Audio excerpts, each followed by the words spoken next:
Good evening and welcome to meeting 124 of the Extinctionati.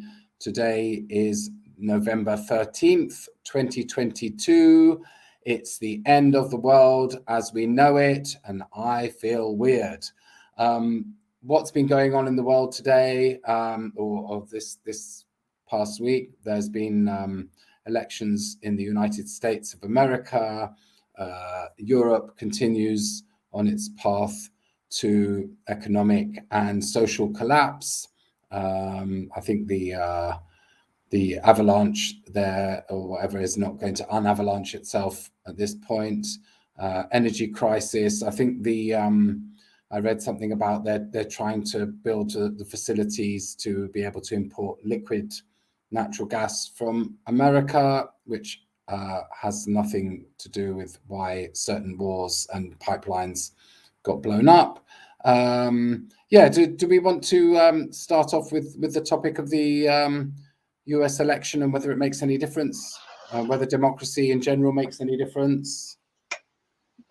Yeah, I think our American specialist, Cornfed, can take it away. Can you, Cornfed? Absolutely. Yeah. I don't know if it's some kind of sick, defective hobby of mine, but man, I follow these elections very closely.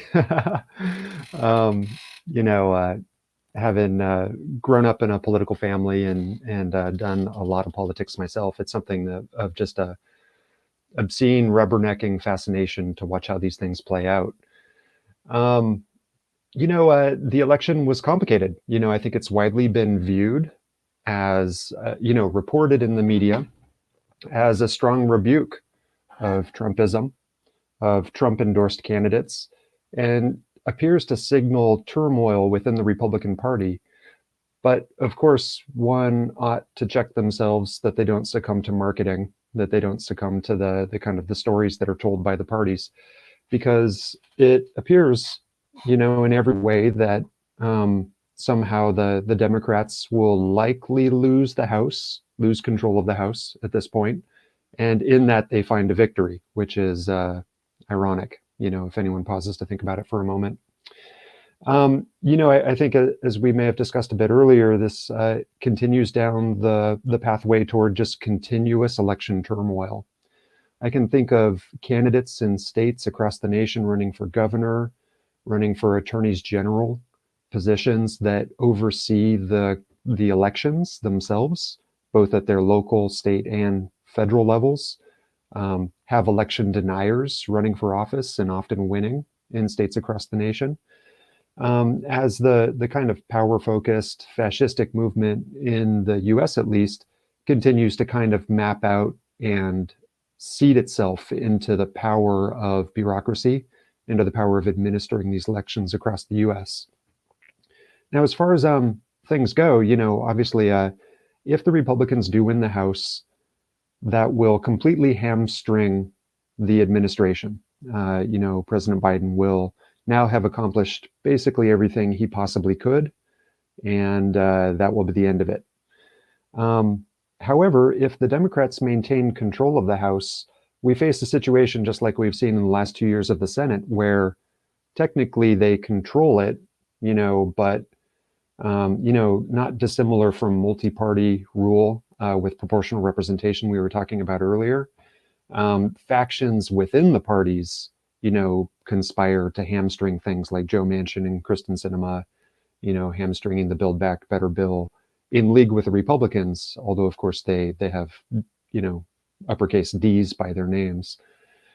So the mess continues. That's the bottom line.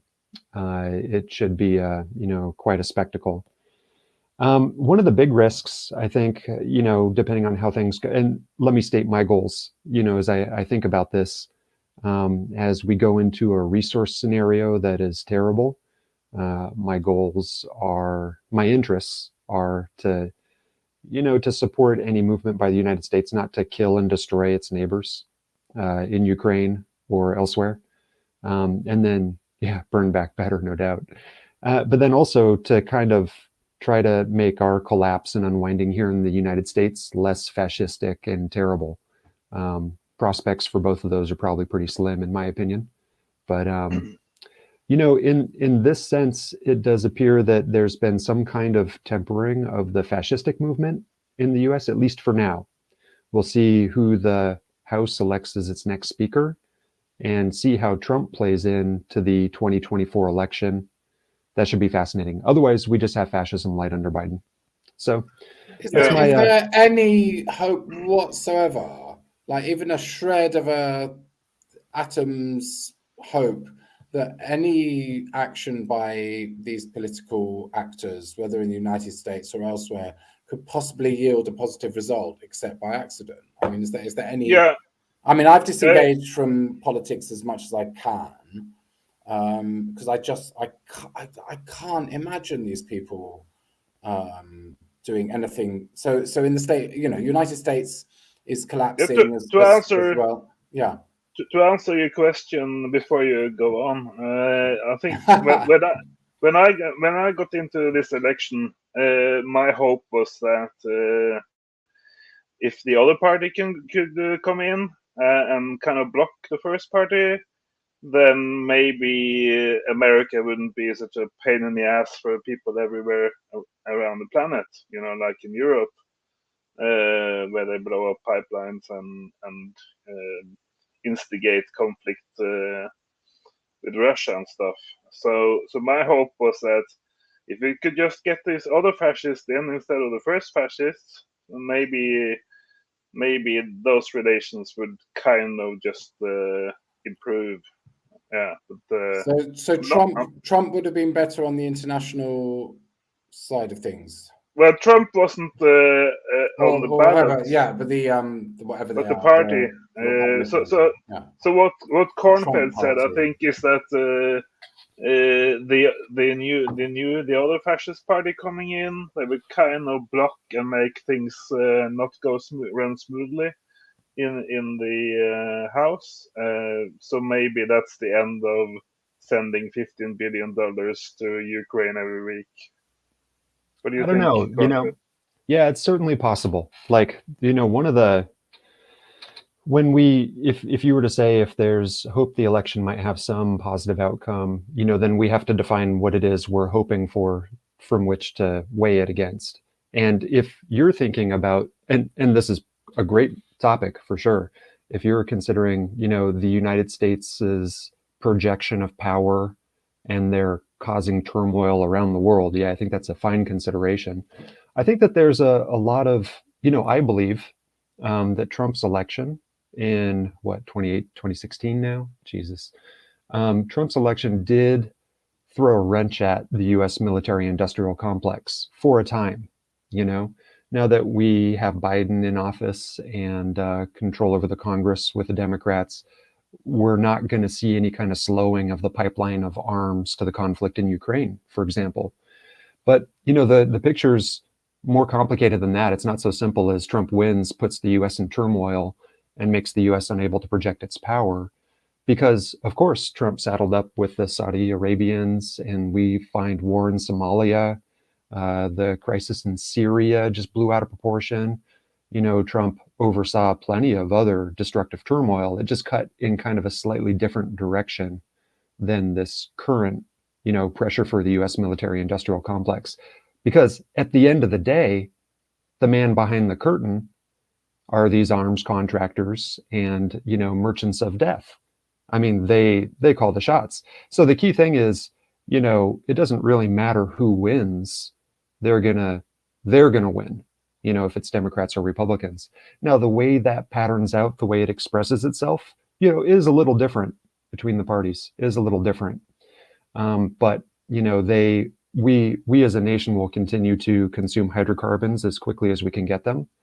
And we as a nation will continue to export arms in conflict as quickly as we can do it, because these things are related and they are the seat of the power that drives the machine. As long as we can do it until that kind of resource base collapses out from under us, or until the United States kind of descends into internal turmoil such that it can't kind of project that power. Of course, these are my opinions, but, I do think that this election, for those who might hope that maybe there's a little bit of democracy left in the US, it might help with that. But for something like the war in Ukraine or, energy situation, I don't know that this election or any election is going to have a bearing on that personally, in my opinion. Yeah, no, I Yeah, can't imagine. No. the way I understand it, I don't know before the war started, but at least in these days, in this time, America is seeing the short end of the or the far end of the petrodollar situation, the situation in which countries all over the planet are forced to have a stock of dollar currency, U.S. dollar currency, in order to buy oil and gas. So we're coming to the end of that era, which means there will be a dollar collapse or a petrodollar collapse anyway, which basically means that everybody in America will get far less for their dollars than they've had for the past 80 years or something. And other countries in Europe and Asia are just going to buy and sell oil and gas in Chinese rubles and Chinese yuans and Russian rubles and European euros and Scandinavian kroner and stuff. So that is kind of what we're going into, and everybody knows this, of course, in the nations, and that is part of why this isn't just another run-of-the-mill war. It's kind of an apocalyptic war for the West, for Europe and America, and apocalypse in terms of unfairly having so much more wealth than everybody else on the planet, just because of the way the oil price is fixed to benefit America, which is sort of the mother or father of Europe in a way, or the plantation owner or something. So in a way, what happened in the 1960s, I think, when Saudi Arabia agreed to take OPEC into this only sell for dollars deal, which became a global deal. The thing that happened was that was a de facto tax, a global citizen tax, or a global tax that every country had to pay a tax to the big king in Washington, in a way, because that is how the money or the financial things about it works. But it's more expensive for everybody, except for America, who benefits from it being more expensive and who benefits from artificially propping up the US dollar. That's how I understand it anyway.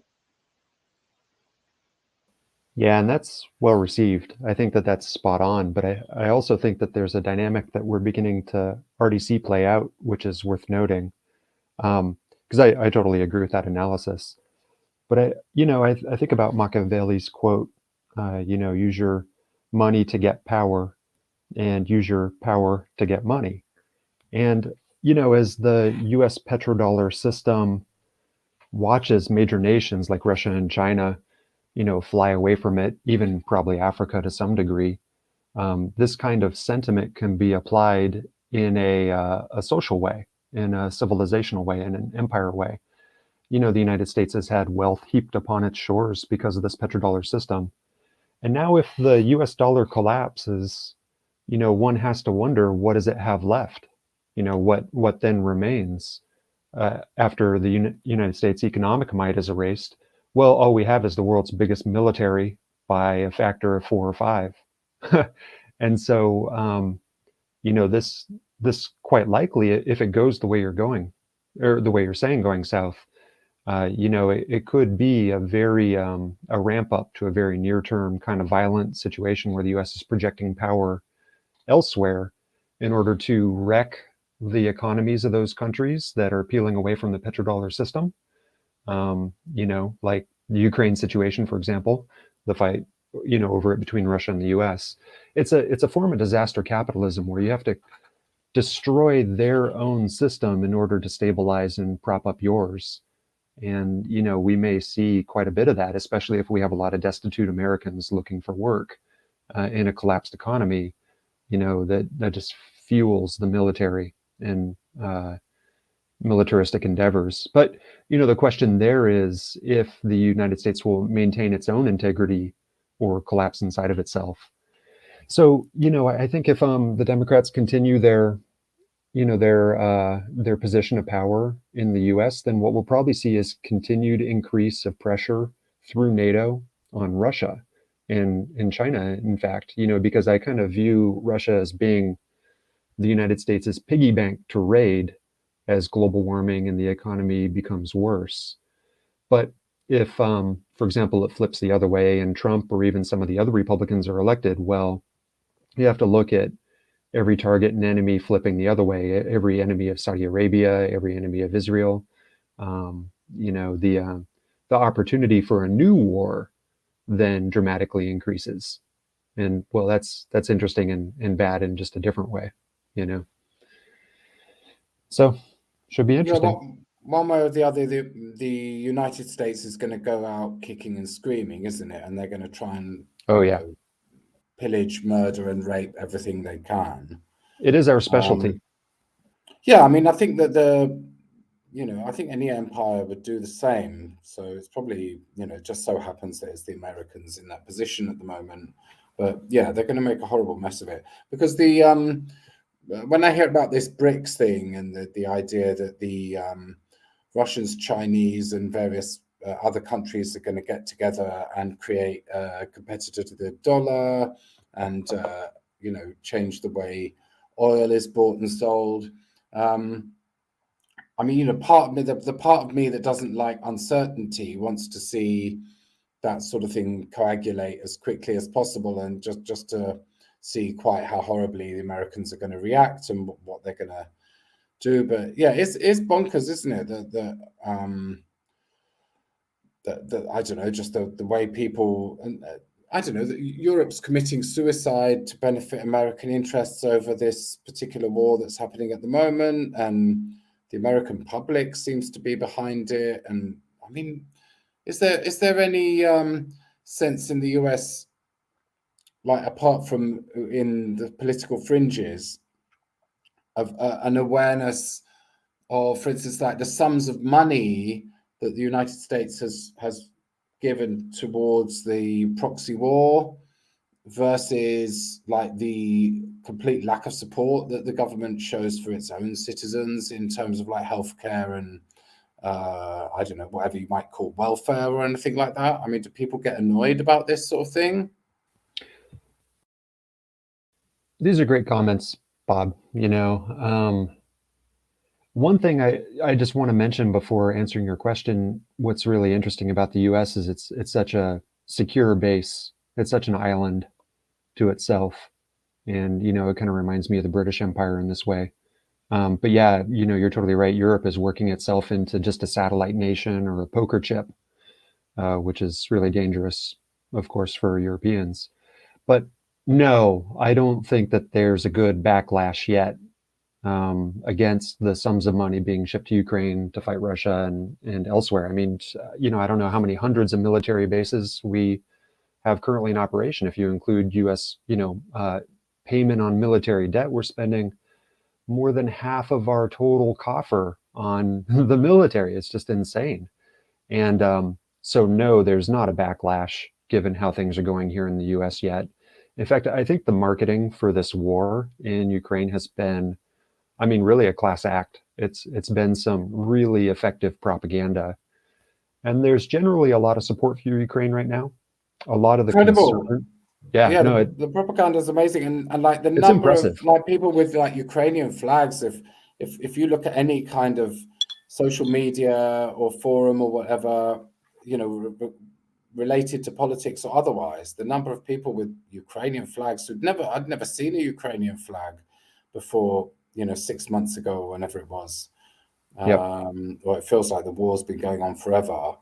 But yeah, it is. That's something here. And if you express any skepticism about this, and I don't know the level of the level of US involvement seems to be more well publicized, because you see, oh yeah, American government's just given 45 billion, or you see these figures being thrown around, and I don't know the extent. Yeah, and I don't know the extent of UK involvement. And there's boots on the ground as well, isn't there? The American paratroopers or airborne, something, I don't know, have been involved already. So it's less proxy once you start doing that stuff, isn't it? You're acknowledging something that if people that, and I think that from the beginning they were like mercenaries, and you know, various third parties involved that were reasonably clearly related to the US, but still had some level of deniability. But now that there's,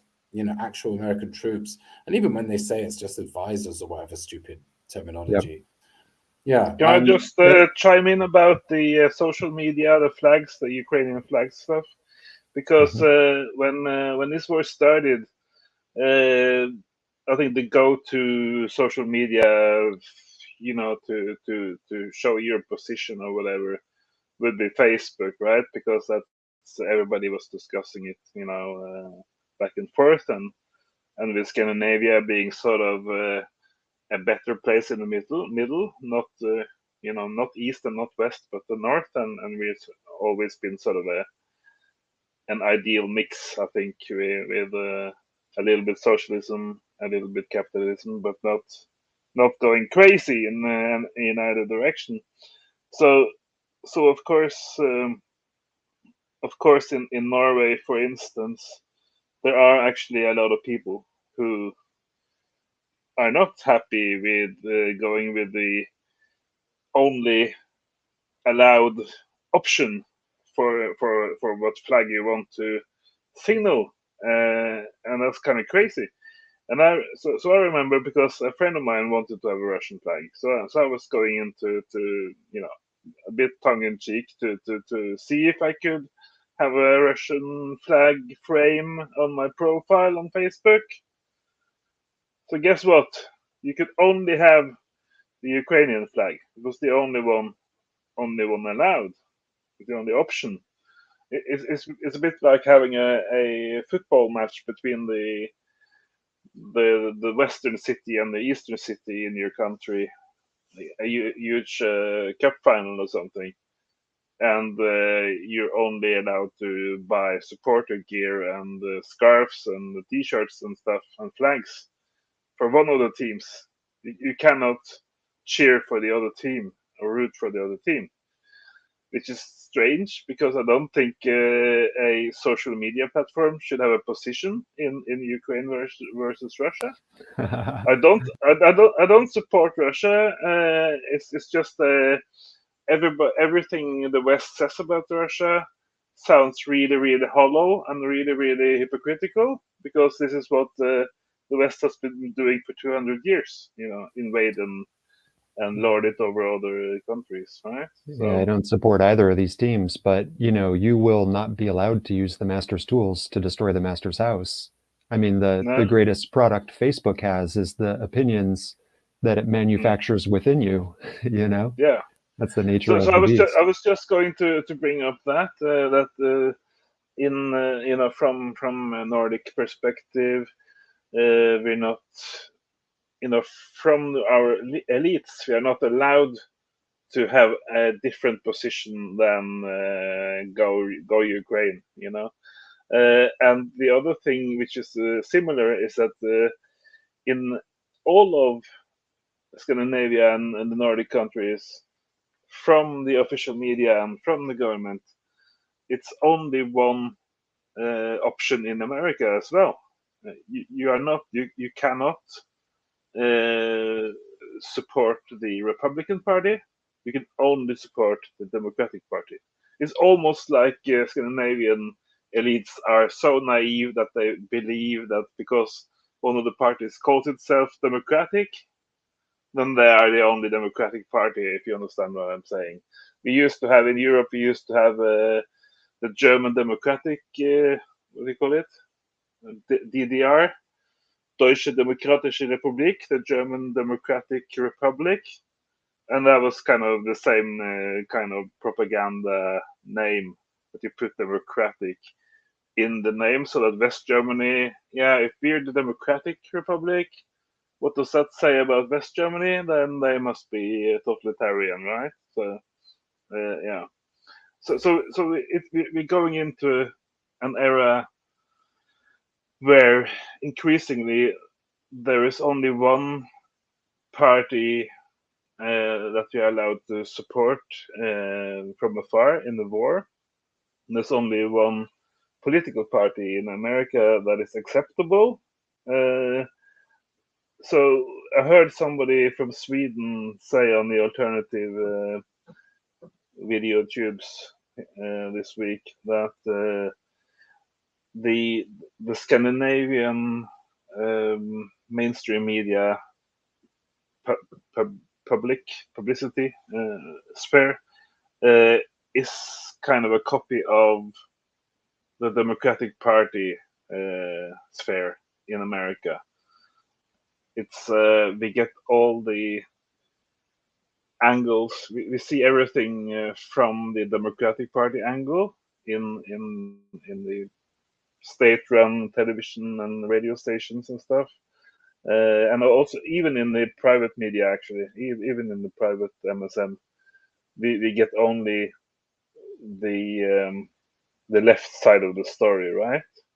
And that's a very, very dangerous trend, because everything has two sides and it takes two to tango.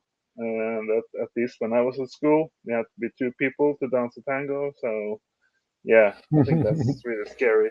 Well, if the goal was our edification, then yeah, absolutely, it's really disturbing. But it reminds me of steering a ship, right?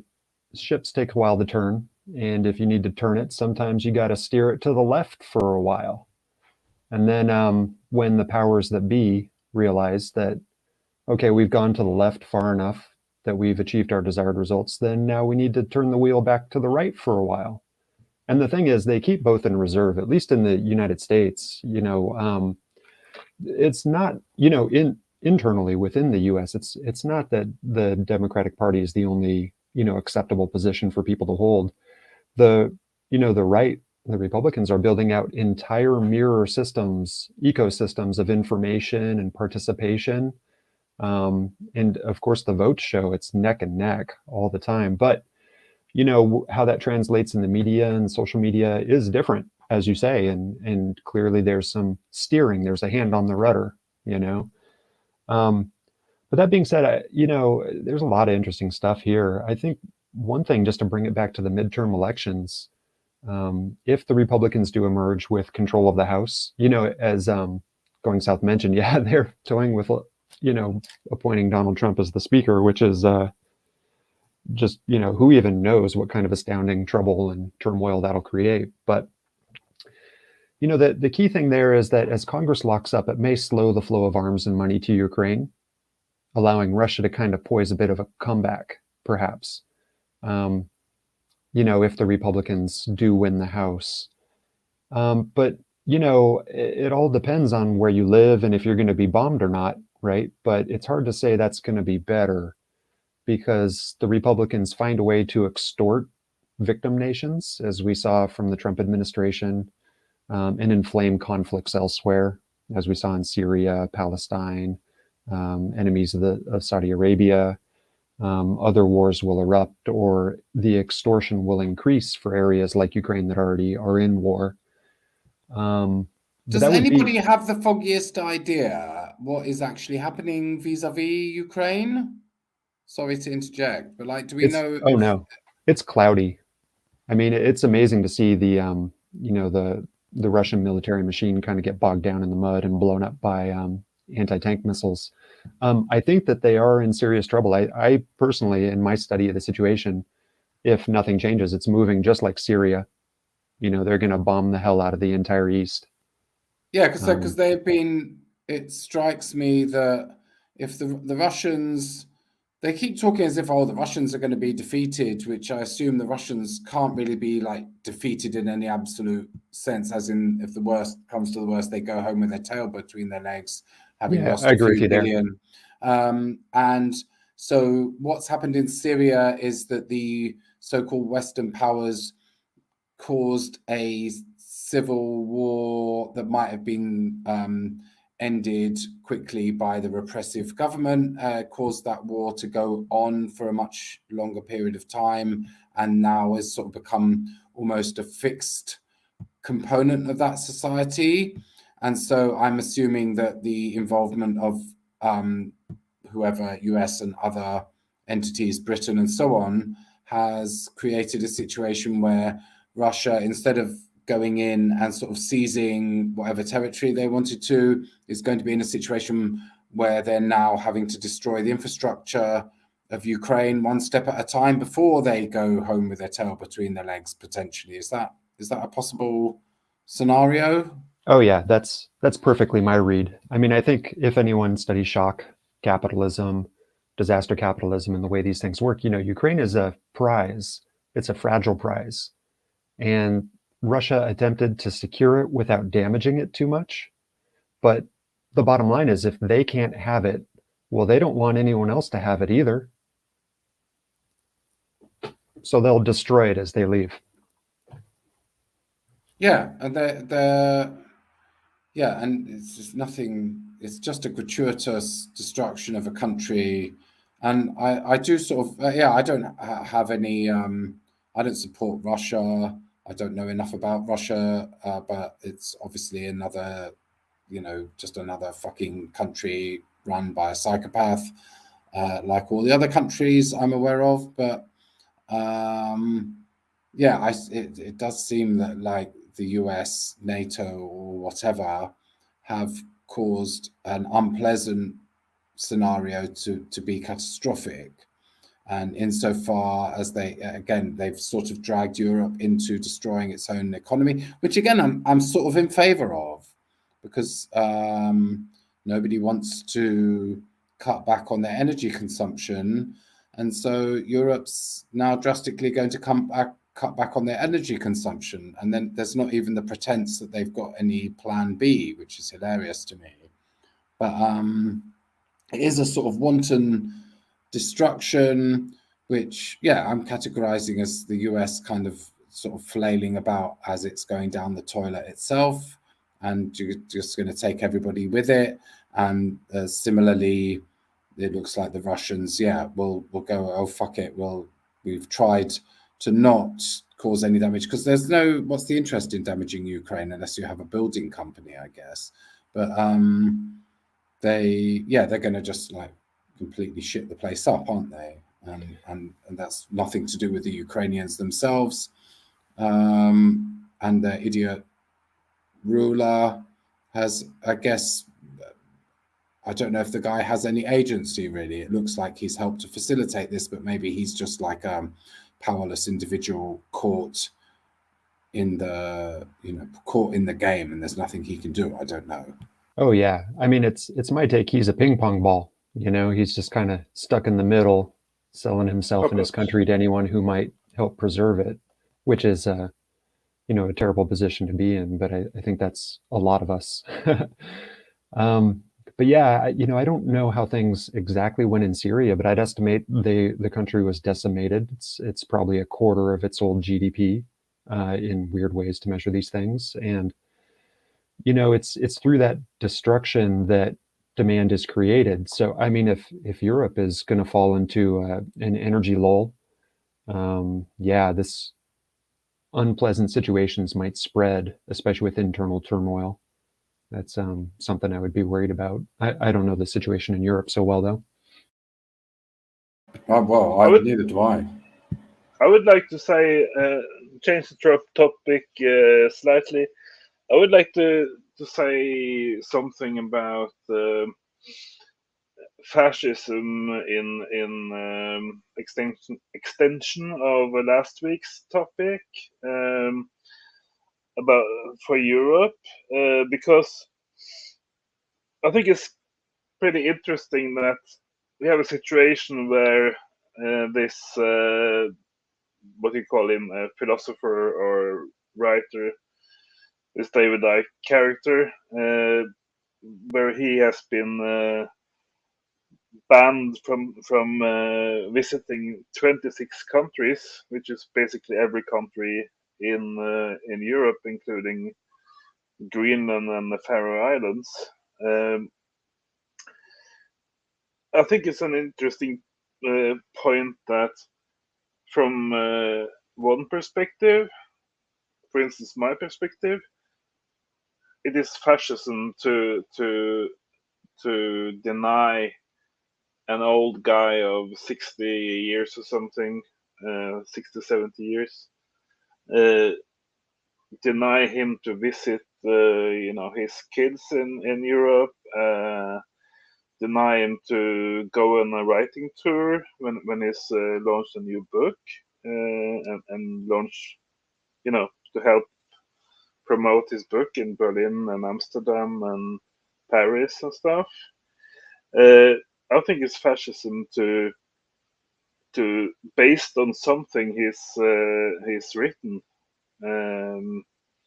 to say that, okay, so you wrote that and now you can't visit the continent of Europe.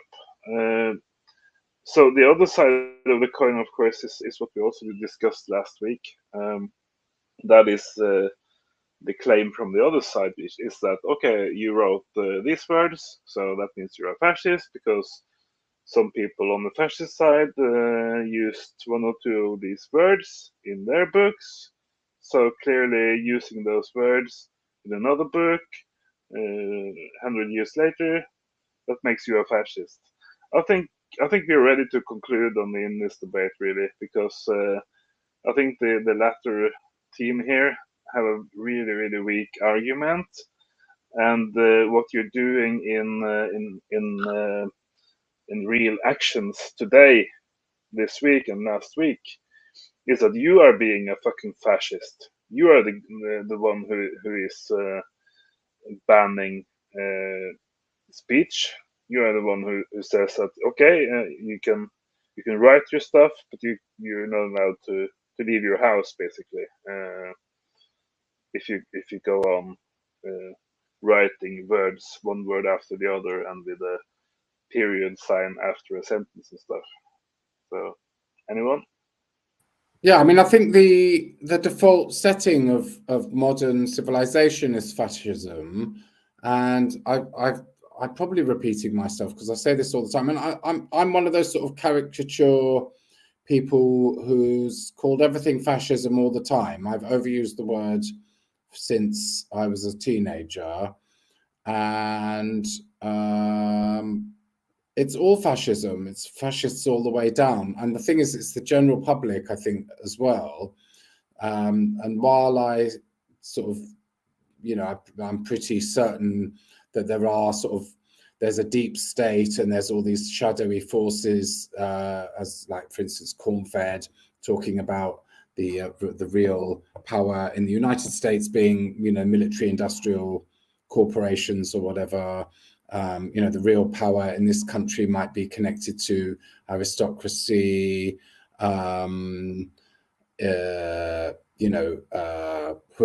shadowy forces there are here in the banks and all of this sort of stuff. So like coming out like and banning David Icke. I mean, to me, the more interesting thing is like, why bother? Like, why are they banning David Icke? He is a very fringe character. I think there are probably unsavory things, like as in the people around David Icke or the followers of David Icke are, for me personally, quite unsavory. There is a lot of racism. It does sort of touch on this kind of stereotypical right wing, and whether he's deliberately stirring that community or not, I'm not really sure. And if he was an out and out, even if he was like an out and out unsavory person, which I don't think he is, I wouldn't, support banning. I don't support. I mean, but in Europe for years, there's been a ban on like Holocaust denial, and it's one of the few things I agree with Noam Chomsky about, which is I don't think that you should ban any topic from being discussed, even if it upsets some people.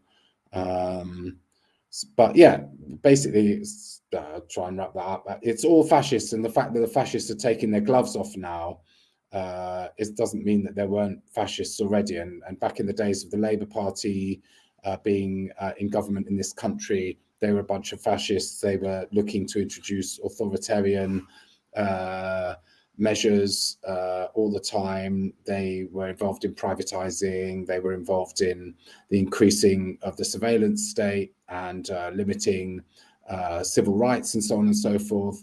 Yeah, they've always been fascists. That's it. Just because the Germans and the Italians, got to wear the Nazi uniforms and stuff doesn't mean that all states within the modern industrial age aren't fascistic. And the public. I think that's the thing I want. Sorry, Torsten, I'm rambling again. But it's the general public supports it. The general public wants to be ruled by fascists, I think, and it's kind of brainwashing. But there's something in the human psyche that you can condition a population to support fascism, and if they drag away your neighbors in the night, as long as you don't think it's going to be you next, you'll clap and you'll be glad they do it. I think you have a good point about why would they actually do it and why with him, because I got a bit curious, like 10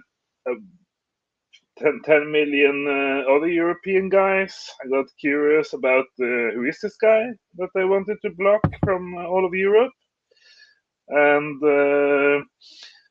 so I read a bit more about of the words of David himself over the week, and it turns out that he is, and I don't want to be harsh about this now, but it turns out he's a bit more out there than I imagined, than even I imagined, and he's very non-metaphorical about his lizards or his he's way out there. Yeah, he believes in those lizards.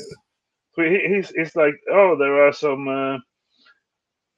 extraterrestrial forces running the planet and stuff, right? So it's not like he's a run-of-the-mill guy down the pub who wants to take out his pitchfork and torches and stuff. He's like way out there, and he thinks basically that every government or royal family is non-terrestrial, is not from the earth basically, and don't have human DNA.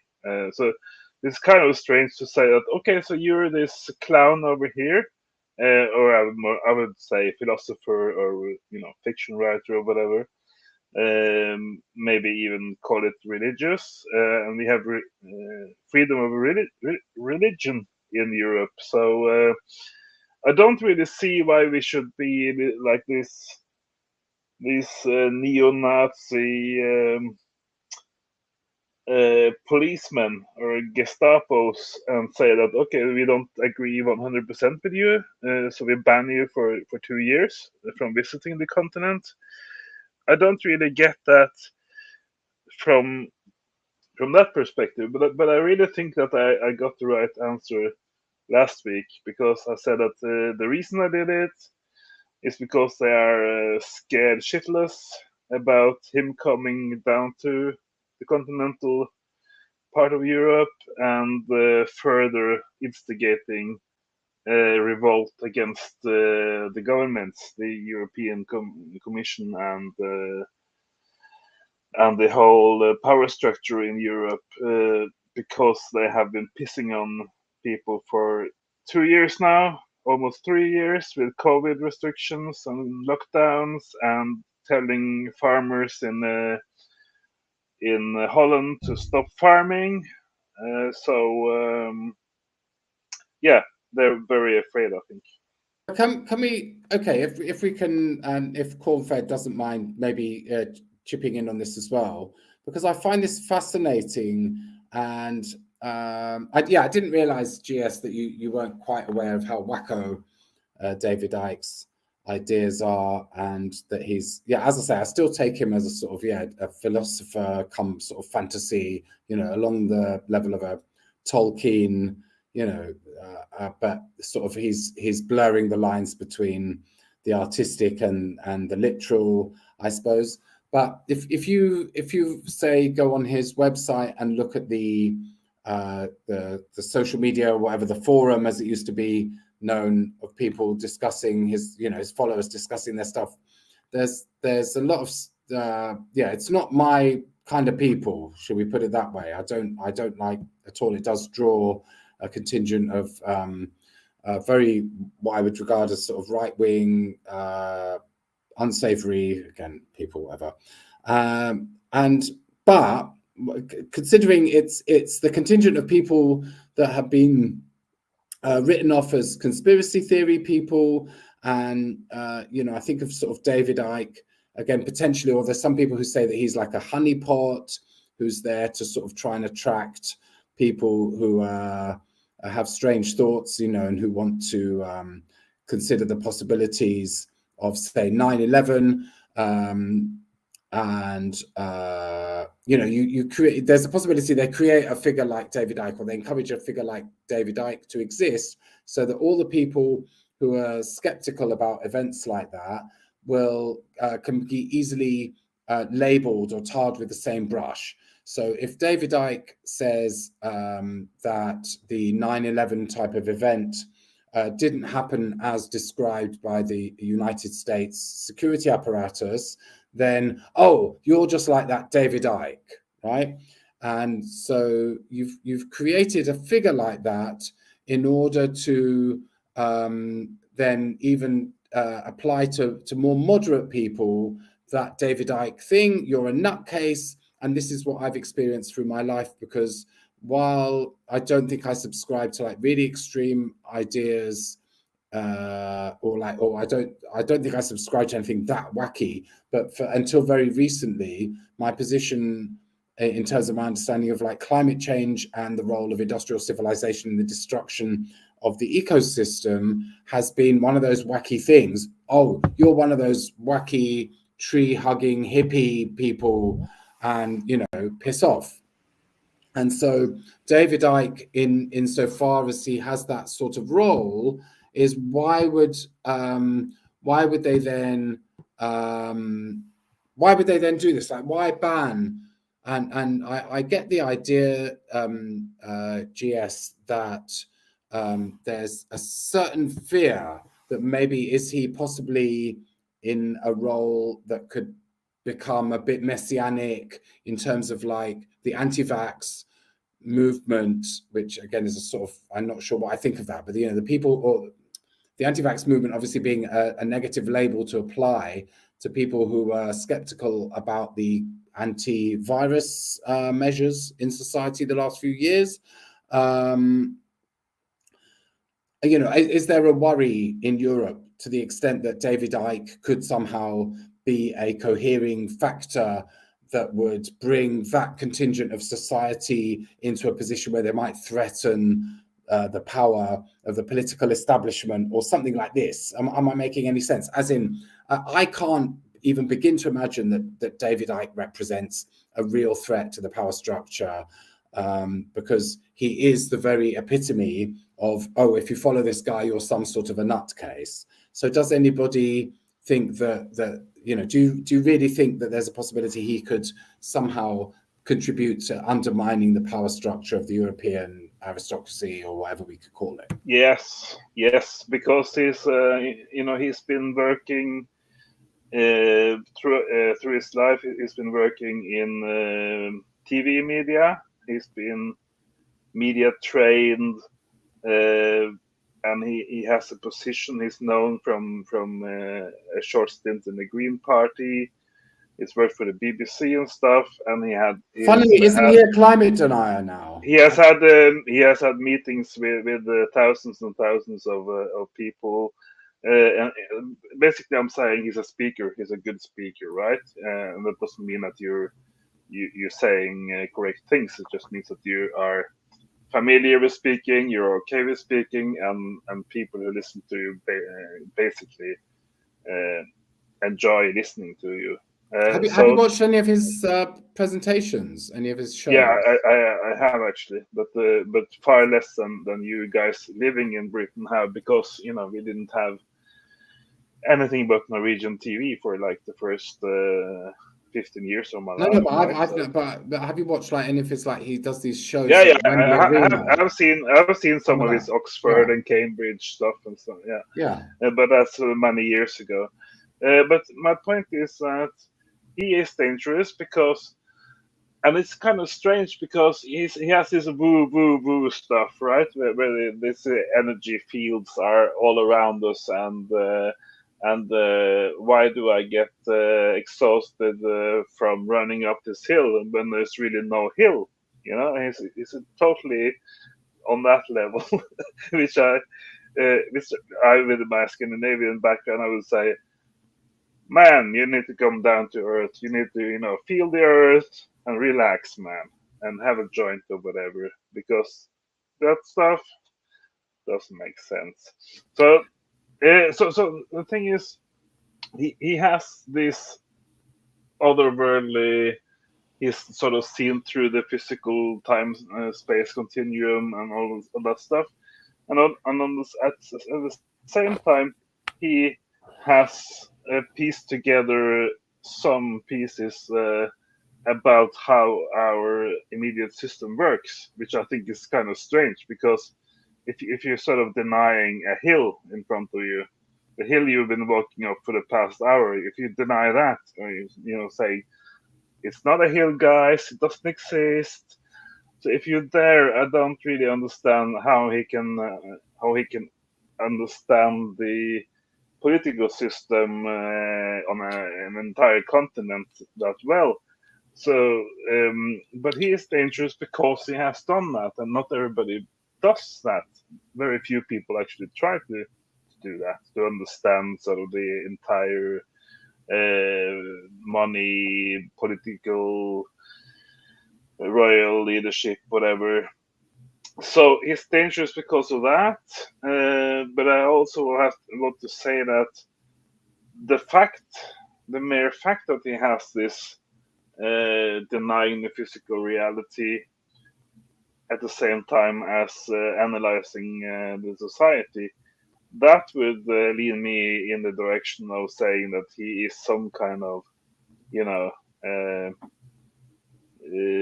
sticky glue kind of person who is supposed to trap all the ants or trap all the insects, and we are the insects who are going to go on that sticky.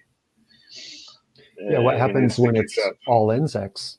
If you and I think this is interesting, just thinking about the Trump election. If you think the fringe theorists only collect the deplorables, what happens when you lift up the rock and find out it's mostly deplorables? That's power. That's the demagogic power. But Bob, I think you're interested in the question, like, is he dangerous or not? And I don't know. Actually, or do they really think he's dangerous? I think. Yeah. Because my intuition is he's not dangerous. He doesn't have that kind of pull. But do they really think he is? And we mean, of course, dangerous to the elite and their power structure, their maintenance of control, and their hegemonic control over Europe. And what's, I think that it might be interesting to kind of lay out the alternate case to what Going South is saying, just for consideration, so we can kind of weigh this, for fun. And one thing that I'll note is that I know almost nothing about Ike, and I know maybe even less about grassroots kind of politics and sentiment in mainland Europe. No idea, no clue at all. But okay, so we have one consideration here, which is the idea that the powerful elite, the hegemonic operators of Europe, kind of recognize him as a demagogic threat, or potentially at least a destabilizing force, as the instability is bound to increase. I think the thing that we'll see out of our energy and environmental situation is it just turns the instability and unpredictability knob up to 11 everywhere. However, the alternate case is the way that fascistic hegemonic power expresses itself, which is fractional, down into all of its operators and middle managers. So the alternative might be that, somewhere along the line, there's a bureaucrat or a bureaucratic institution, a political institution, actually, to say it right, who found that Ike doesn't have cachet, and it would be no risk to them to ban him.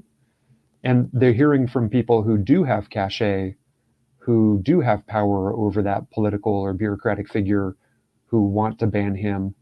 And so somewhere down the line, somebody with enough power to do it found it in their direct, immediate interest to do so, which is just the way fascism expresses itself, because it is fascistic. It's all fascism. What's kind of impressive to me is the idea that they would, kind of stick their necks out here and do this. There must be some reason somebody found interest in doing so. Yeah, that's the really interesting thing, I think, and like how. Oh, sorry, Bob, you went on mute. Sorry. How often do you hear of someone getting banned from Europe? I mean, it's like someone's made this decision. Yeah, so either it could be for narrow, small political reasons through actors in Brussels, or it could be because the entire elite season has some kind of fundamental threat, or it could be some combination of both. Personally, I think, quite likely the simple solution, Occam's razor, is some people don't like him very much, and they don't lose anything by banning him. Nobody really cares, and so they did it because they'll appease the people who actually pull the strings in the short term. And Ike being banned is only reason for him to increase his profile and continue to market his kind of personal cult and his thing further to grow. Well, it gives him martyr status, which I would assume increases. I'm reluctant to say increases his power, because I really see him as like such a fucking marginal figure. I mean, if you think about, again, I don't know authoritatively, but you've got some character like Alex Jones or whatever in the States that you feel like has a sufficient presence in the sort of media circus to be potentially influential and could maybe stir up groups or of Bannon, people who's routinely in Europe. Yeah, so I mean, he's a sort of shadowy person. I don't think anybody really is aware of him, but like, as in somebody on the mic that stirs shit. So Alex Jones is somebody I perceive as being in that position where he'll say something to his followers, and that could result in some political activity going down. But I don't have any sense that Ike has that kind of status. It really is. He's a very, very fringe actor. Well, let me say this. He doesn't have a radio show or anything like that, to that extent. If this is not occurring in America, and so I really can't gauge it. But what I can say about America is the folks who are into control, the fascists both on the right and the left, across the spectrum, and places of power everywhere. What really impresses me, what's notable, and what I think the dynamic to pay attention to is, at least in the US, I believe they have tons of capacity in reserve. Like, they are not worried about a goddamn thing at all. Like, in the US, the elite, for this island, this fortress, I think that they feel like things are well in hand within their control. And they can take somebody like Trump or this rising movement, and they can channel it, and they can use it or not. It doesn't matter. They're going to stay in control. So if this had occurred in the United States, I would fall short of saying the elite are quaking in their boots about this, and so had to react. We ban things all the time, and it's just more fuel for the machine, But I don't know about Europe. I just don't. That's maybe a totally different situation. So I got to respect Going South's position here. That may be the case, and I'm just not aware of it. But in the United States, I don't think the elite are worried about very much right now. They got things well in hand. Europe, though, maybe a totally different story. Yeah, I don't perceive that the elites are worried about their position. Yeah, but maybe they do. That's the thing. I mean, in a way, GS is giving me some hope that if they feel, if they feel worried, maybe that's a good thing that they're worried. Could be a good sign. Yeah. Even though, when the people who do overthrow the elites will be a bunch of terrifying, fascists, which again will be, 80% of the population will be up for it anyway. So, whatever, hideous. Yeah, it shows a weakness of the. I mean, I think the thing that shows the weakness of the EU at the moment, though, is the fact that they've literally ended their role as a dominating force of industrial power. In other words, the German government literally has destroyed their own industry without. I don't understand it. I'm so gobsmacked by the whole thing still. And I was reading an article of Ugo Bardi's talking about. The sort of scenario around building a regasification plant somewhere in Italy, and talking about how it's like just a cuckoo idea. Regasification being on. Okay, cool. Thank you. So we're looking at this scenario where the United States has done a sort of Tony Soprano operation where they've sort of got their protection racket going, and they want to stop the cheap flow of gas from Russia, and they want to take over that market by then selling liquid gas to the European market. And so they've gone, oh, blah, blah, blah. Wouldn't it be a shame if your pipeline got damaged, blah, blah, blah, that whole act, the Cray twins sort of thing. And then they've now they've got the Europeans who must be just patsies, but the European establishment has gone and shut off their access to gas or whatever. Their industry is now fucked, and allegedly, say for instance, Italy wants to build a gasification plant, meaning that when the Americans send you a boatload of liquefied gas, you then need to process it through some industrial process to turn it back into gassy gas, and it's horribly expensive. And basically, Europe's going to have to build this massive infrastructure to be able to import gas from America. And this gas is going to be horrifically expensive. And even if they can get this whole thing up and running in the next 5 years or so, then European industry is fucked anyway, because all of their products, if any of their companies survive, are going to become too expensive. So Europe's, and it's very possible that the Americans are stupid enough that they haven't worked this all out. But basically, they've done their mafia job to sell or to force Europeans to buy liquid gas from them, but it also puts Europeans out of business, so the Europeans won't be able to afford to buy liquid gas from them. So the Americans have just stupidly destroyed Europe, and the leadership of Europe has committed suicide economically, which is fine with me. But then David Icke is the thing we're afraid of now, who most people think is complete loony, and you can't even discuss the reality of something as serious as climate change or civilizational collapse with most people. So the idea that suddenly, we're going to worry about this bloke who says the Queen is a lizard from Zeta Reticuli, I don't know. It's also strange. I hope it's just a sign of the complete lack of intelligence of anybody in power. Sorry, I missed a chunk of that, but I would say this is a very excellent way that, the system controls the conversation, right?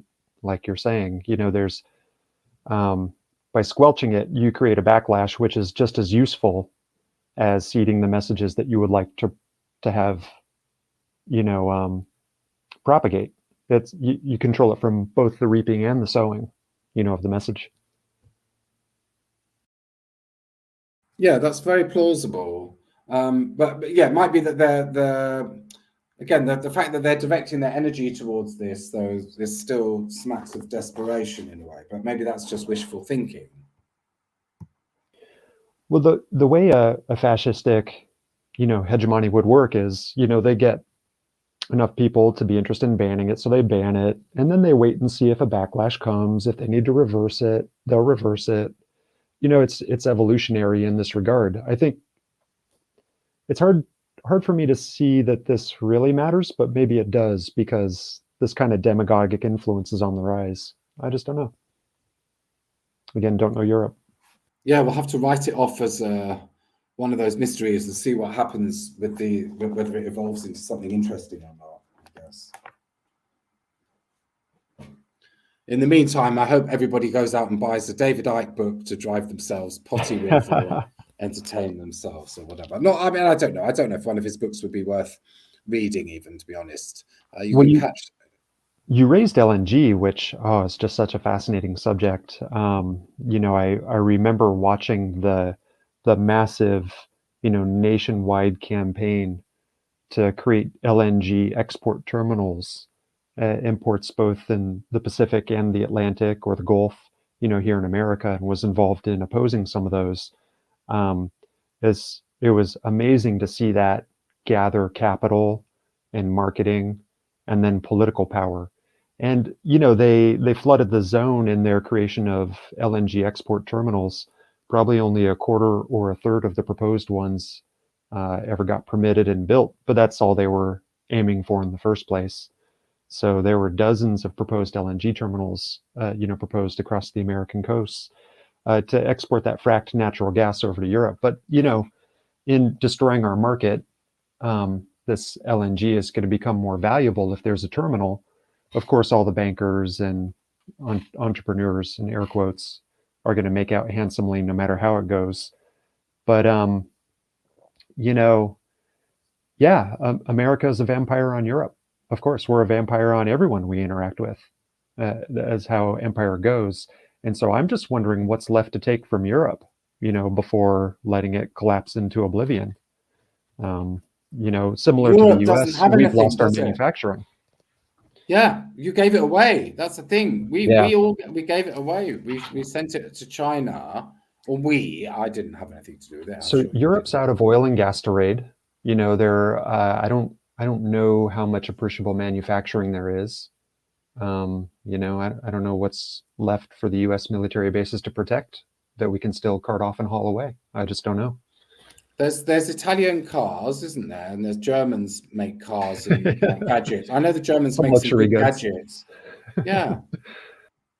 There's a great article. Again, Ugo Bardi as well, actually. He wrote an article, saying how Europeans are going to go back to being peasants or whatever.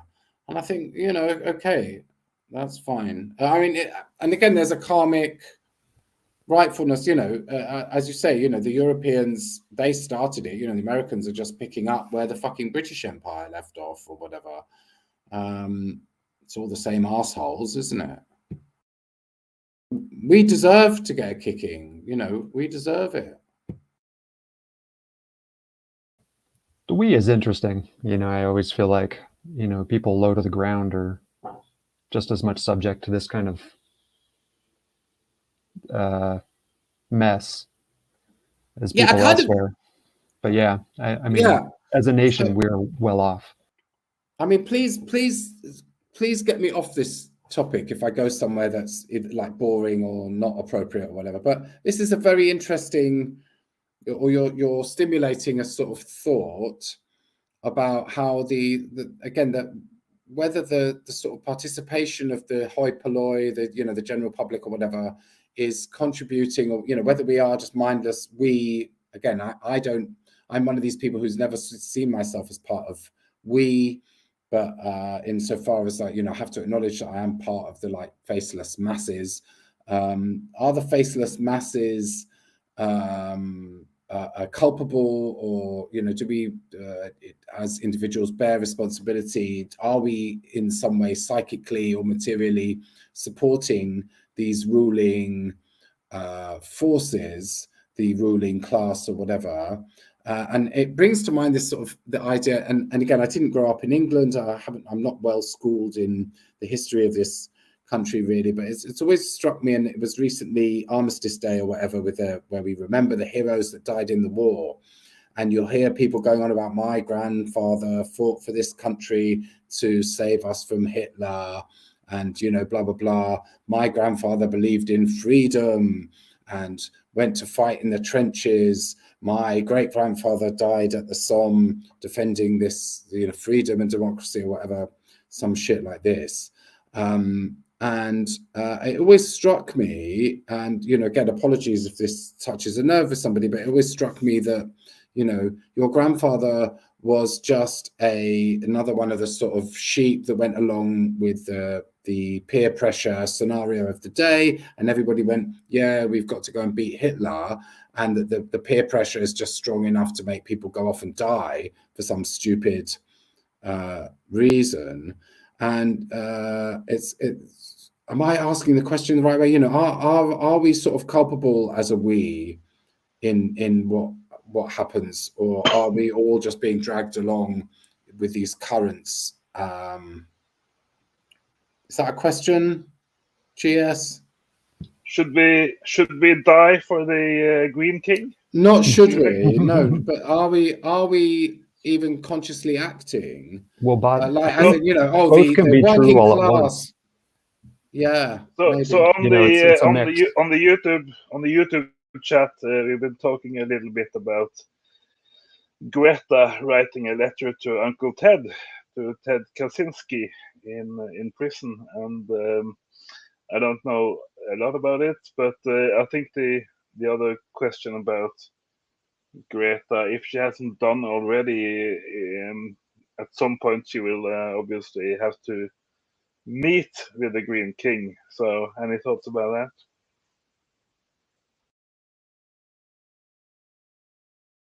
I think that this I don't see what I think the Green King has less relevance to anything than David Icke.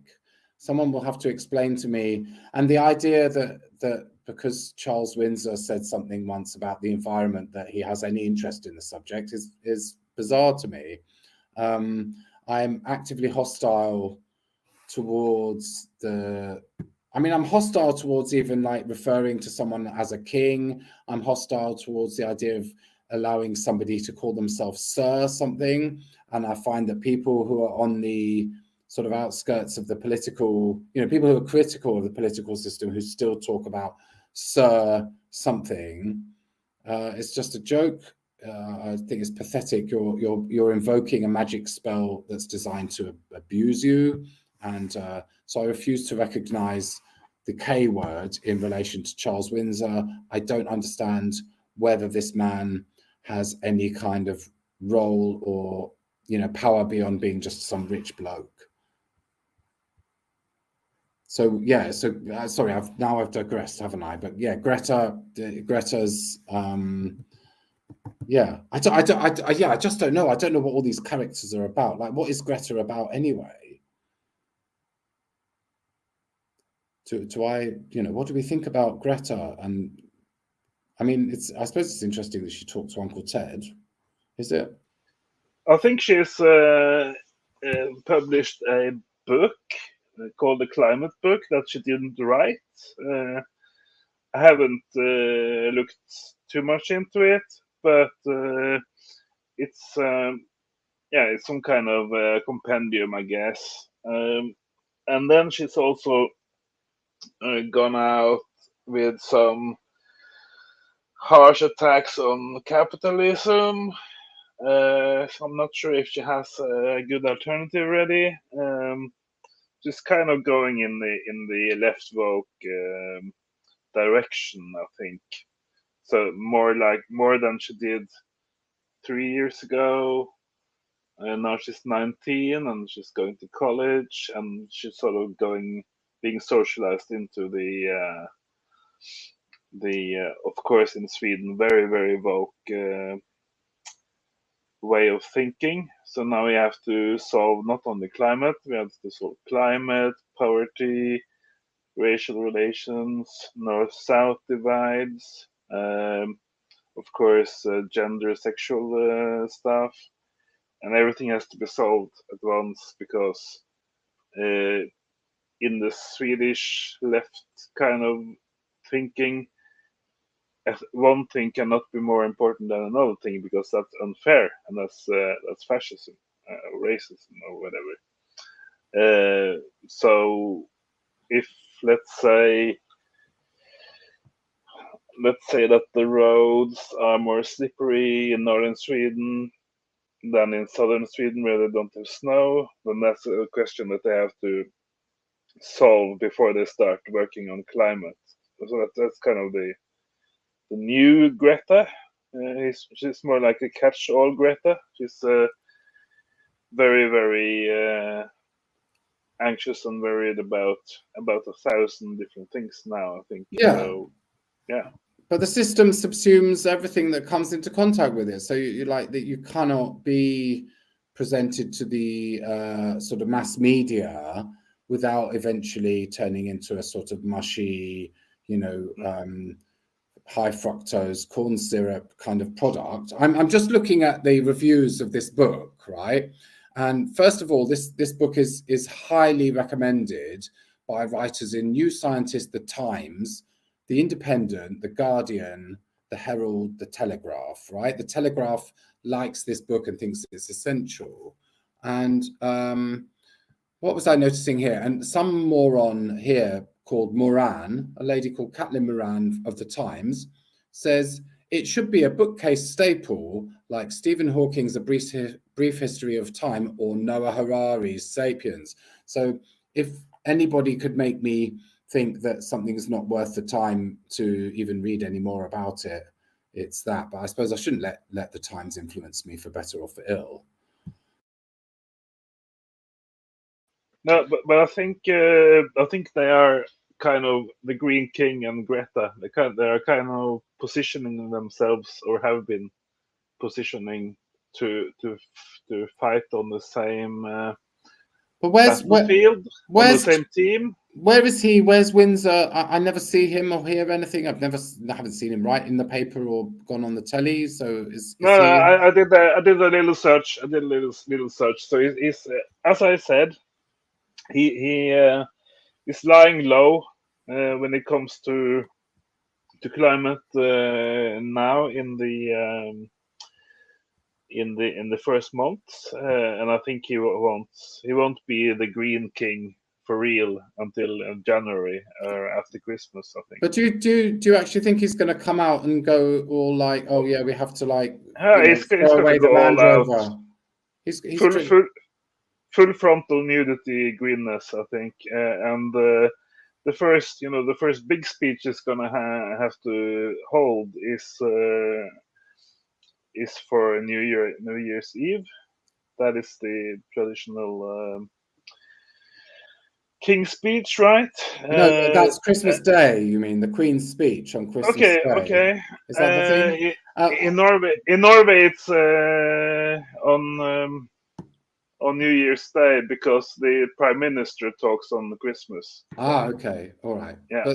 But so you think Charlie is going to come and say, "Oh, I'm giving up the keys to the Land Rover, and the royal yacht is going to be parked up on the Thames and used as a hospital for homeless people or something, and whatever." Homeless cats.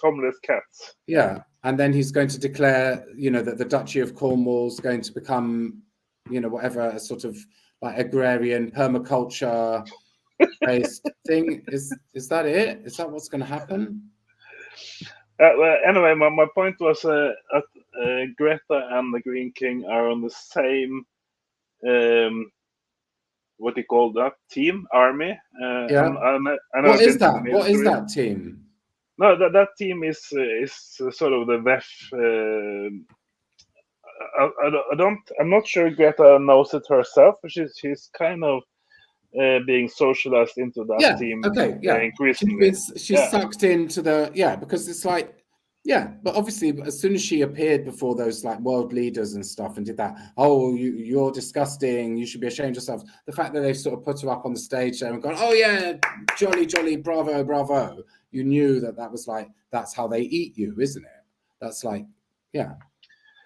Yeah, it's difficult. I think, of course, when I was 16 and was crazy about the climate, I didn't get that kind of, what do you call that?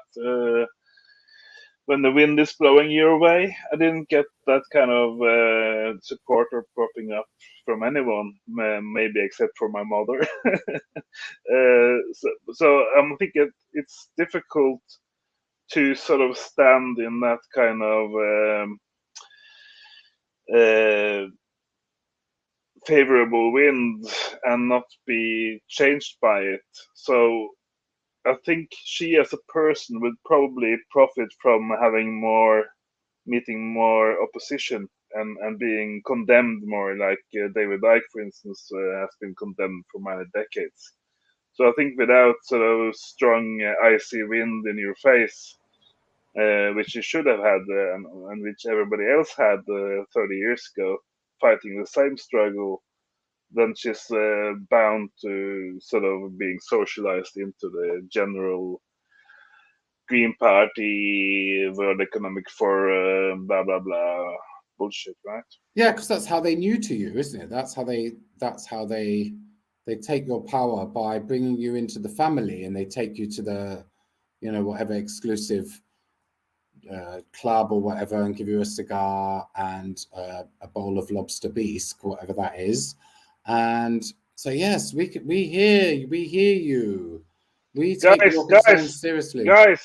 I just got from the YouTube chat that the Green King has his birthday tomorrow. Yay! So should we sing?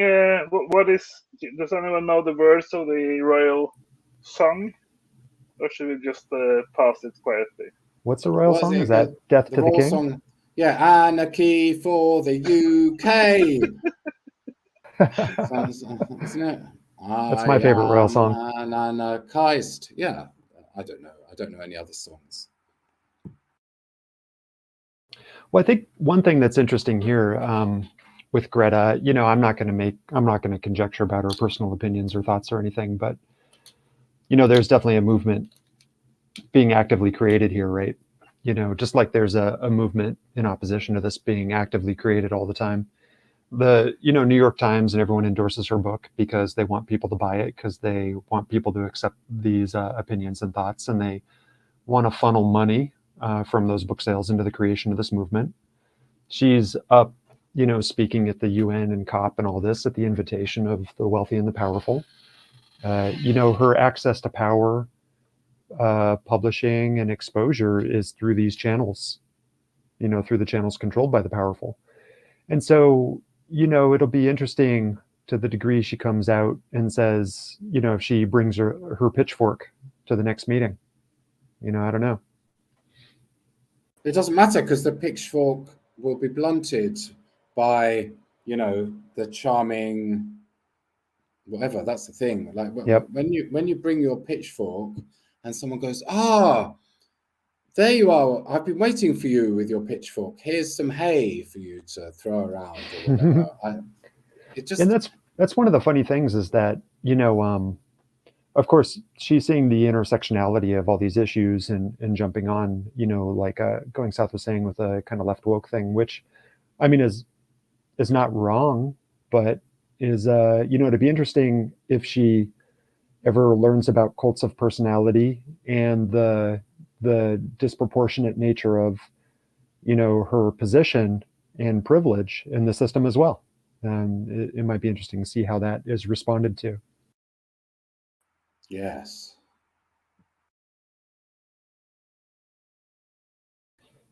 She can't be a leader unless everyone's just a follower, which is, in my view, just a huge part of the problem. Yeah, I mean, again, it's another one of those things like these motorway protesters that I think they're heroic and they're doing the right thing, but at the same time, it's all being used and diverted for other means, and there are just the dark powers. If and I don't want to be negative and say they can't be resisted, but if they are to be resisted, it probably is in some sort of, just by a strategy I used to have. I don't know if this is too personal, but when I was a lot younger, and when you're in school and used to deal with sort of bullying, and especially if you're slightly on the fringes of things and have your own view that doesn't conform to everybody else's view, one of the ways I defended myself was by allowing myself to be a bit crazy. And it's actually got me out of a lot of trouble, and even got me out of the Israeli army, where you kind of stop trying to not be mad, as in nuts, and you let yourself let yourself go a little bit, or you drop the barriers and you do something a bit wacky. And so when I was, being, I didn't suffer tremendously from this sort of thing because I knew how to stay away from people. But if I was suffering from some form of bullying or something like this in school, then you could just start saying stuff that sounded completely nuts, or you could just behave in a really strange way, or twitch, or just there were these things you could do that would like just destroy the power of the person trying to fuck with you, because they didn't know how to react. And on the odd occasion you would get a smack in the face, but it probably saved me more times than it caused trouble. And just basically, so is that what David is doing? Excuse me. Well, yeah, This I is mean, my thought. it's very possible. It's very possible, and it might be that might be one of the ways that we could resist. And maybe I'm just sort of saying that because I don't want to glue my face to the M25, but it might be that, just behaving in a like irrational way, or gibbering incoherently, might be a good strategy for like deflecting Yuval Noah Harari and Greta Thunberg and whatever dark forces are marshalling against us. Can somebody legitimize that for me? It seems reasonable.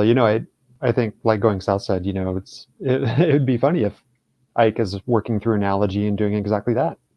That would be fascinating, But it makes sense to me in the way that the way the system works is that it has two layers of control. There's the physical control, which ideally the system has left behind as much as they can and can return to anytime. But the more important layer that we deal with is the control of perception, right? Like the system to some people is pitching, don't worry about global warming, just focus on yourself and your problems or your economy. And at the same time is also to a different segment of society pitching false solutions. This is the way to fight against global warming, which is a problematic path in and of its own. Because the thing that they would never pitch you is the idea, if you just kind of release all this stuff and the participation in this machine, then that's the actual solution, the source of their power. It's a Stockholm syndrome kind of gaslighting. Totally.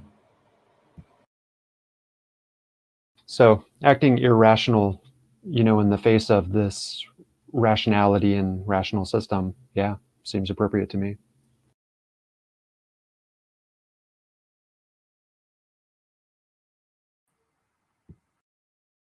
So now we're all going to sit and contemplate what would be the most irrational wibble, salami, smoked summer bagels.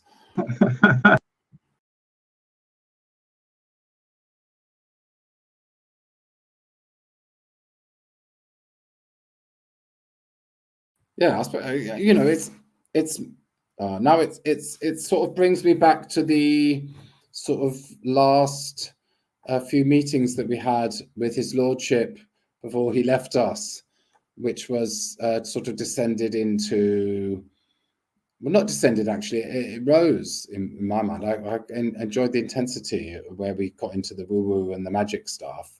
Cornfed, I don't know if you were following the conversation at that time, but we were talking about the whole the idea of, well, information energy came up, and I haven't quite managed to digest what that means, but the idea that there are magical forces at play that we might employ, I suppose. And I wasn't quite sure whether the idea was purely sort of metaphoric and provocative, or whether the intention His Lordship had was to trigger us to explore whether there is any a real power to those sort of forces. And I don't know. I'm very ambivalent about it. I think there might be invisible tendencies in reality that some people know how to tap into, and maybe there's something, whether for individual sort of as a coping mechanism,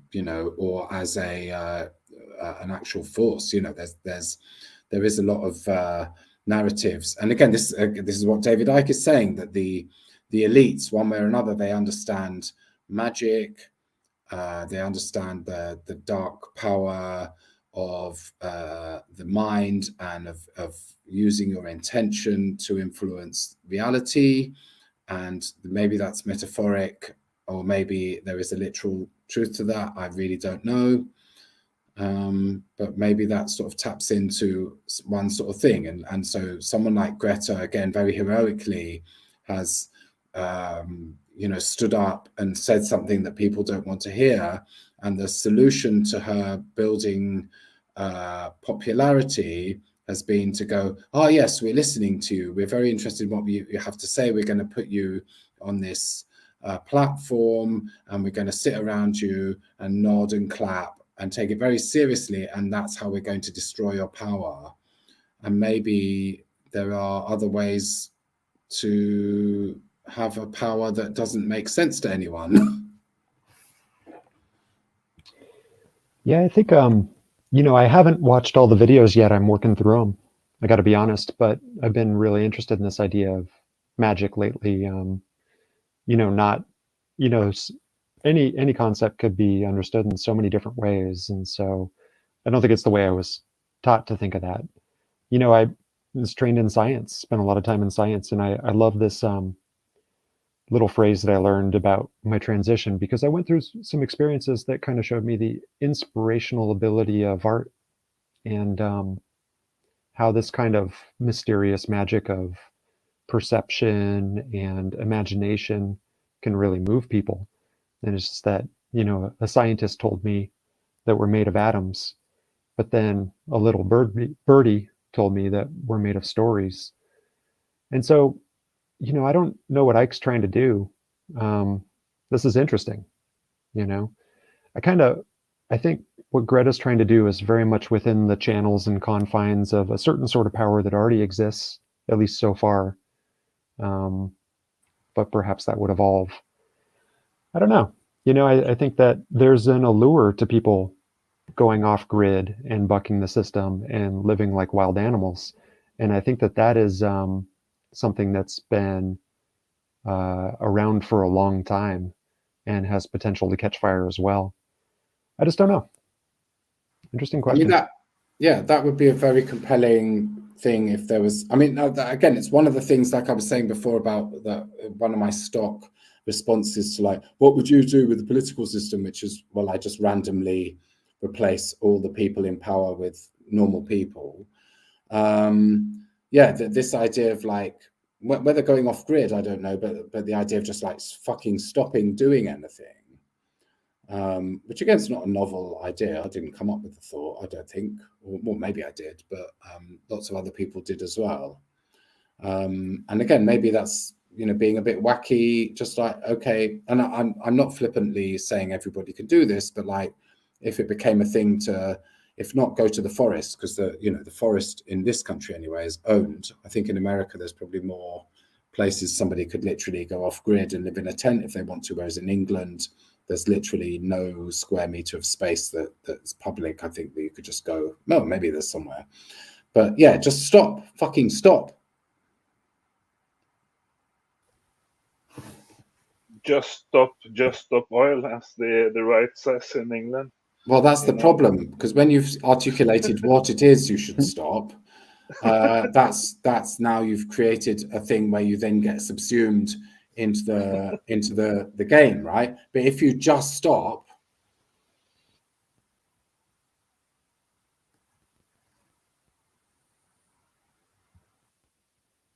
This has certainly made me very interested in going back and trying to research, Timothy Leary and the tune in and drop out movement. I think that there are reasons why that did not really grow in the way they'd hoped. But, I think that's an interesting time when In America, at least, there were people who were trying to, when they saw, and as I tend to agree with, the only real way to fight the system is to divest from it, to reserve your power away from it, en masse, otherwise they can come for you. But, I kind of want to go back and research that movement a bit more and see if there's anything interesting there. Turn on, tune in, and drop out. That was like, but Leary was a CIA agent, right? Who was given That's LSD. tricky. Yeah, no, that's good. I like it. But that's the thing. Drop out, drop the fuck out, just stop. Maybe just stop. Maybe that's the just stop. The trick, of course, is that I think it's interesting to look at David for the analysis of what is happening this winter, because when it comes to what Team Greta and Team Green King is going to do, according to David and his thinking, they are now running down on purpose, running down all of Europe into a much poorer, much less energy consuming continent. That's either it's right or it's wrong, we don't know. But the kind of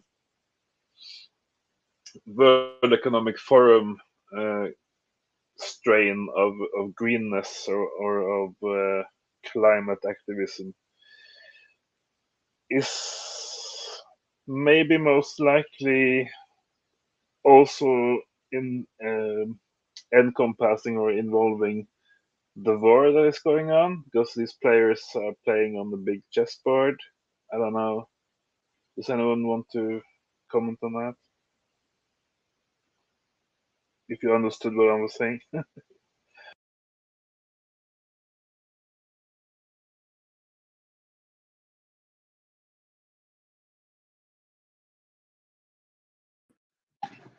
it'd be interesting.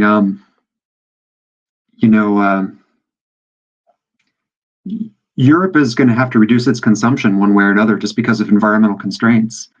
And the more it gets ahead of that, then the more stable it may remain, particularly for the elite, but also for the food situation.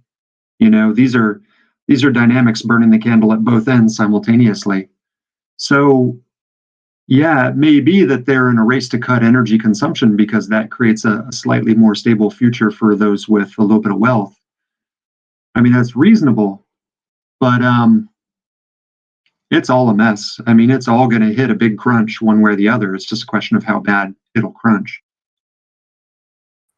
Yeah, it could be that again, this comes back to the whole scenario with the cutting off their gas supply, isn't it? That maybe someone there knows that this is coming anyway, and so why not create sort of the drama and theatre around this and sort of get on with the process a little bit? Is that what you're saying? Yeah, absolutely. So I think if we're going to use sort of David's thinking and writing for anything on this show, I think it must be for thinking a little bit bigger and a little bit outside the box without going all the way to whatever galaxy he's talking about. Yeah, so basically thinking about the world as a chessboard, like all these big psychopaths are doing, then it's never just a war against Ukraine or against Russia.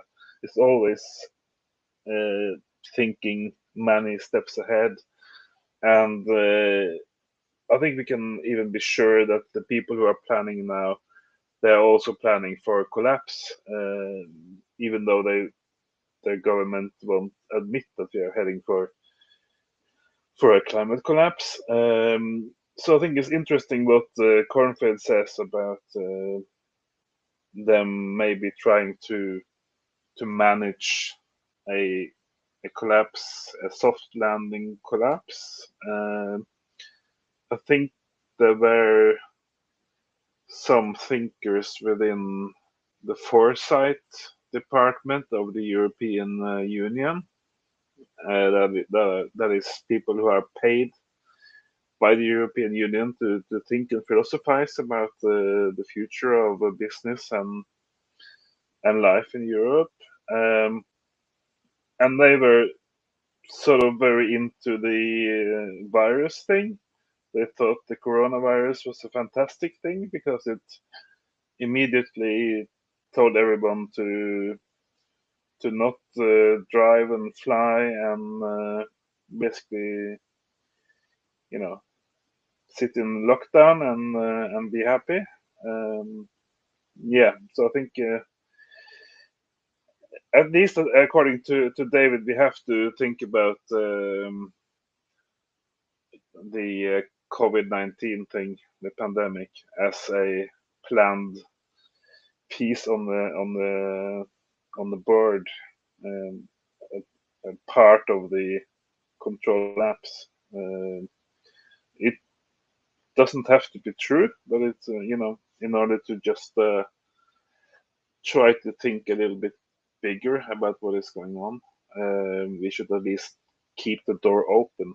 I would argue that these things are going on, that they are choosing to go to war with Russia, and they are choosing to play out the pandemic card, and the lockdown card, and the vaccine card, and everything. These are all things that David is saying.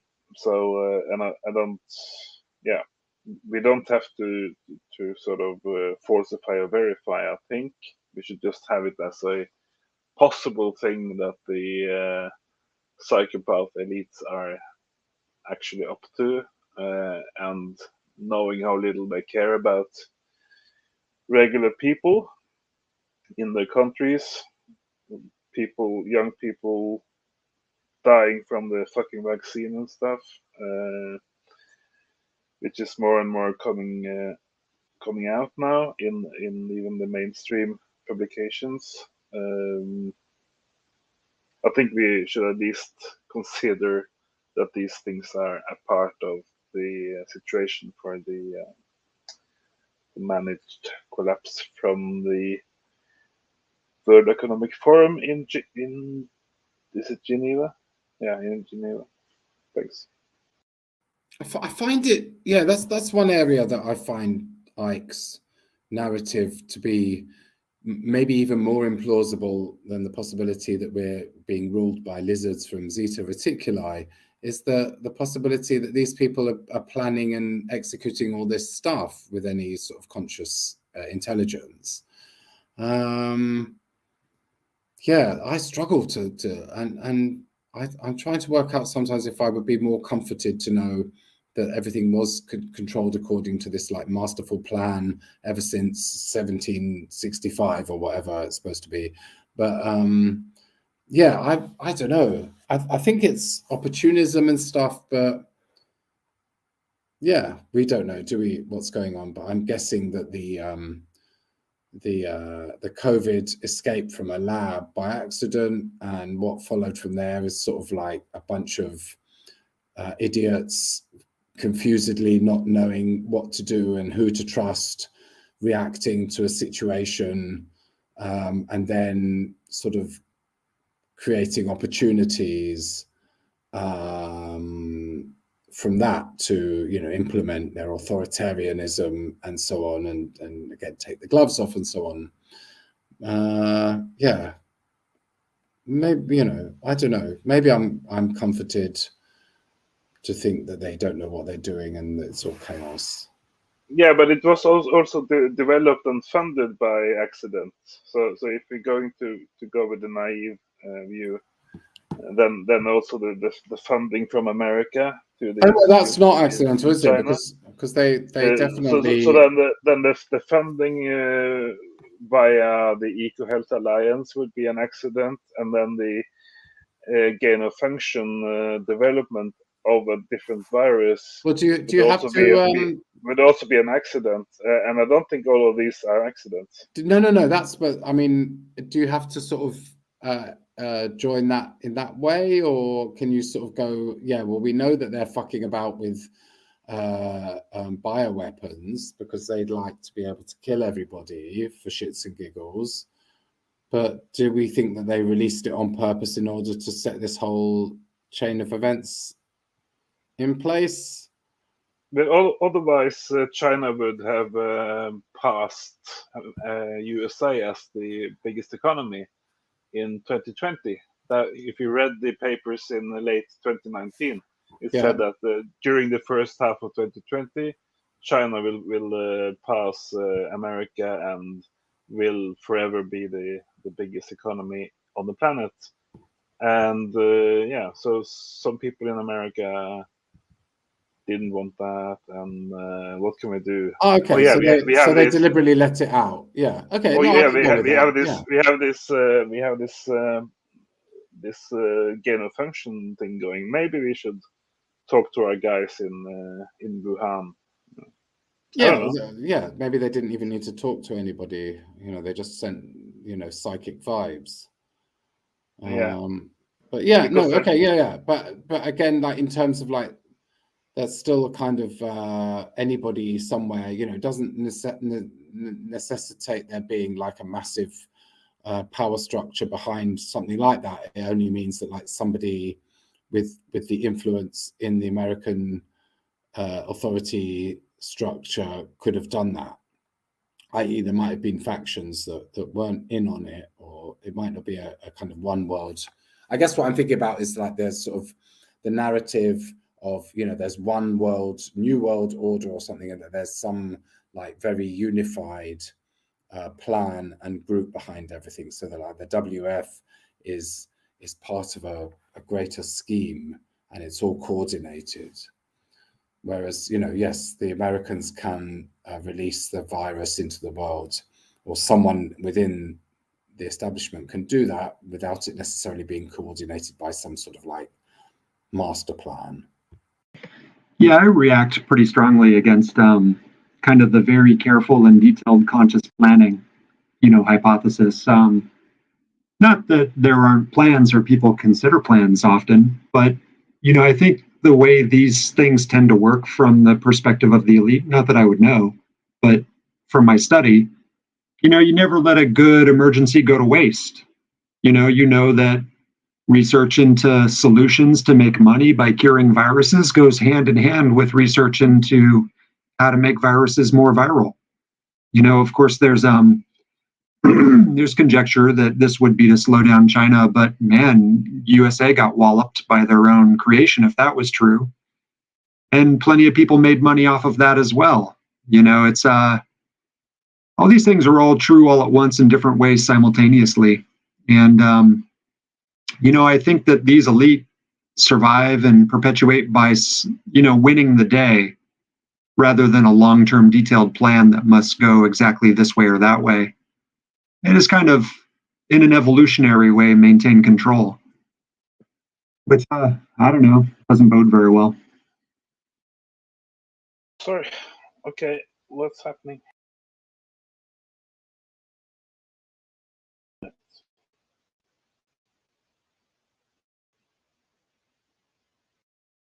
Can't unmute. So are we reaching an energetic sort of, are we reaching a winding up point, GS, comrades?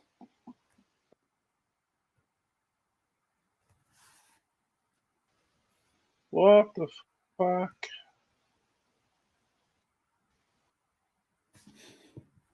Perhaps.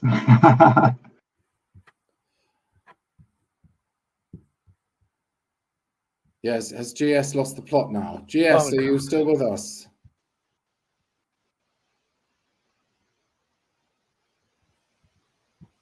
Testing, 1 2 1 2. Have we lost? Okay, can you hear me? Yeah, I can hear you. Can you hear me? Yeah, but I was trying for 5 minutes to unmute, so I All right. basically lost the energy in terms of power on my laptop. Okay. Yeah. So that's Well, why I didn't react. We're sort of two hours plus into the thing. Are we? Yeah. Are we good I think to that's wind fair. up this one? 1, 2, 4 is I done and dusted. I would just like to ask Zoo if there is any comment to the show or the last things we talked about or whatever. Yeah, the one comment I had was about Greta, and you can imagine that through history you get Greta-like characters who are always coming up and they're challenging the status quo and the elites. And the elites, they can either confront or combat them, but it seems like they'd rather co-opt and channel and capture those Greta characters. And so in that sense, it's almost like a tax against the elites.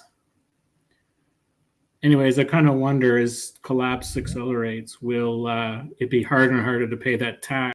And so will these Greta characters find more opportunities to express whatever their original intent was, because there's going to be no capability for the system or for the elites to pay that tax. Anyway, that was something I was thinking about. Eventually, Joan of Arc or Greta or somebody will show up and won't be captured.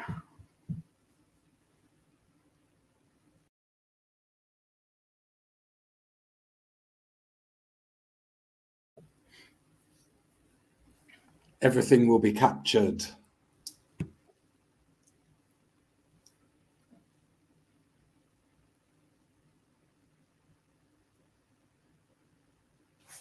Okay, so is this my cue to wind it up? This is the problem with anarchists. We don't know how to end a meeting.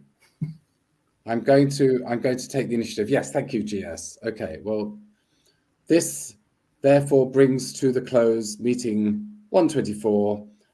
We are going to take a moment to silently reflect on the content of this meeting and to let go, so that we don't carry any of this with us into the world from here. Everything that's been discussed up till this point, we're going to let it go.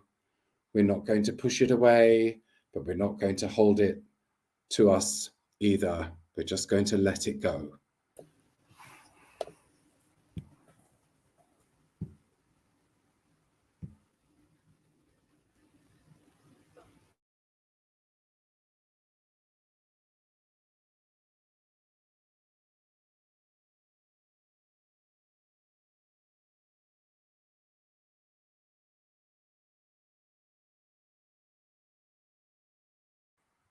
Ding! Just stop.